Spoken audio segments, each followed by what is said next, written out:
Well, hi everyone, welcome back to the channel.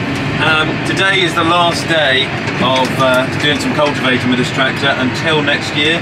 The reason why we were looking at changing this particular machine is because of second-hand machinery prices at the moment are through the roof. So what you would get for this tractor would be, you know, you're going to get a lot of money at the moment for this, and you'll basically, with the money, be able to go and buy a new one. It's kind of similar to what we did with our old 6930. We sold that for really good money, and then it didn't cost us a lot to buy this one. So you know, you have to be careful with second-hand equipment. You know, you can't let it slip. I do honestly believe that when Euro 7 comes in, you're not really going to. They're not going to be making tractors in the volumes which they have been over the last 10 to 15 years. You know, things will change. There will be less and less machinery made, and it's going to be big tractors. You're going to see colossal stuff. We've seen nothing yet. We'll see some huge equipment. And anyway, I've been thinking a lot about the new John Deere we looked at yesterday, the 6R on mine, the 2022 model. I think I'd prefer some features of this one, and of course there's some new things which are nice about the new John Deere.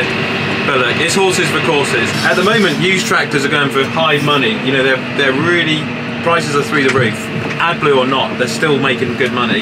And I think what's important to understand is that if you've always owned a tractor, if you've always had like a 150, 200 horsepower nice tractor, and you keep changing it over the years and you own it outright, it's not actually so bad when you change. And if you've always been paying out, say, £500–600 a month on a machine, and that's your farm's budget, to change to the new one is, say, 20,000, 15,000 over 5 years, it makes no difference, okay? So from a business perspective of the farm, actually changing the machinery is sometimes a wise business choice, if that makes sense. And actually, if you look at a lot of the new tractors on the market at the moment, I was having a word with a dealership today. We just had a machine serviced, and they were saying that, you know, actually these machines, I won't say who the dealership was, but these machines are designed for literally X amount of years, say 10 years, and then they go kaput. You know, planned obsolescence, the new ones, some of these high-tech ones, and then you got to buy a new one. And that's just the world we live in. And it's the same with cars nowadays. You own them for like 5 or 10 years and they just start going wrong. They have all these sensor problems and error codes, and they'll just never be the same as when they were new, because it's a throwaway, disposable society. You know, we have to throw everything away. So look, here's the deal.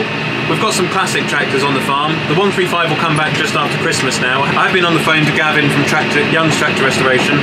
We've got our first invoice to pay from that, the restoration, which is for the full engine rebuild and the transmission rebuild. So mechanically it's like a new tractor now, and we've got the cosmetic work up and coming very soon. Once that then comes home, I'm not sure about actually using it for much work, because on a commercial farm nowadays there's not much need for the 135. So it will go around and do shows, and it will do some events. We're planning next year on having a stand at the Royal Norfolk Show, so do come down to it if you are going to that show next year. And hopefully you'll see the 135 on the stand, maybe the Defender, and probably a John Deere of some sort might be on there. We'll always have a modern tractor on the farm, and then we're going to have some classics as well. I'm kind of breaking it up a little bit. I've got the front loader on this today, and I tell you what, it's making a hell of a difference, because it's adding the extra weight on the front over the chassis, and it's really giving me a bit more traction. Something which is quite exciting tomorrow, the Olly's Farm Weight, which was at the Midlands Machinery Show, is being delivered tomorrow. This tractor is carting some cattle tomorrow, I believe, so I won't be able to put it on the tractor tomorrow, because we're also going to leave the front loader on this for a little period of time, and I still can't get those front links down because the bolts are just seized. So I'm going to have to find out a way to unseize the front hitch, and then we can put the Olly's Farm front box on this tractor.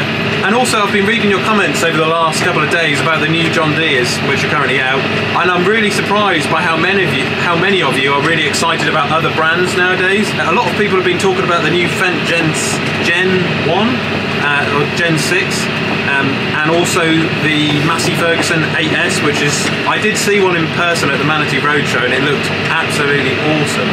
And we have got a demo of one of those coming next year. They are ridiculously hard to get hold of at the moment, the 8Ss. All of these new tractors are difficult to get hold of. I've heard now some manufacturers are just not making equipment at the moment because the price of steel is so high, they're struggling to make profit on what they're building. So they're just holding off, not making anything at the moment, and just waiting for the price of steel to come down to when they can actually make a profitable product. Otherwise, the prices would be through the roof and the farmers would just never pay all the current prices for tractors. So, and also just around the corner, 2025, we've got Euro 7 potentially coming in, and Euro 7 is crazy.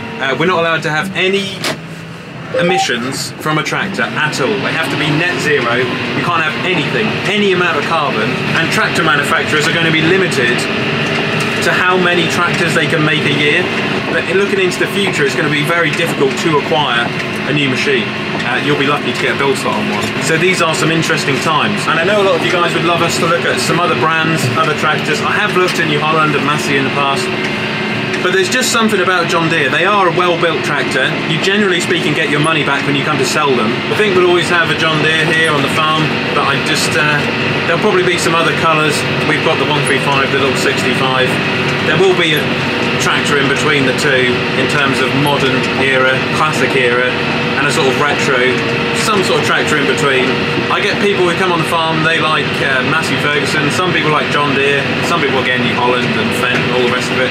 We'll probably never have a Fendt because they are really, really expensive, and you know, the John Deere is the pinnacle for us. Come on! She is in deep there.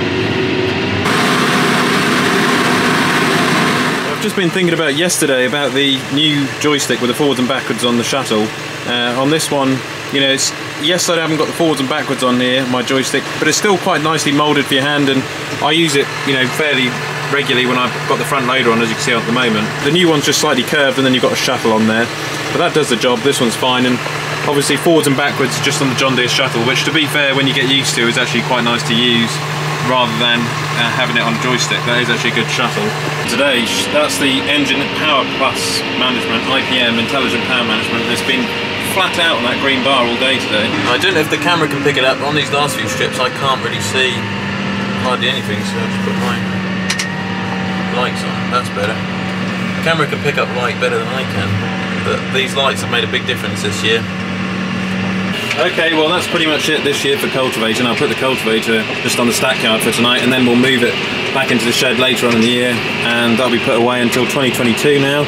And then the stock box will go on this evening, ready for tomorrow morning. We've got a little bit of few cattle to move tomorrow, and then we can then take the cattle box off, cart some bales in with this in the front loader, and then I might be able to take the front loader off and we'll put the new front weight on, which is coming tomorrow. So I'm looking forward to that turning up. Just need to get the link arms down, sort all that out, and yeah, we will be well away. So I'm just going to finish this last little bit. Thanks for watching today's video. Do comment, rate and subscribe. Give this video a thumbs up, it'd be much appreciated, and I will catch you on the next one.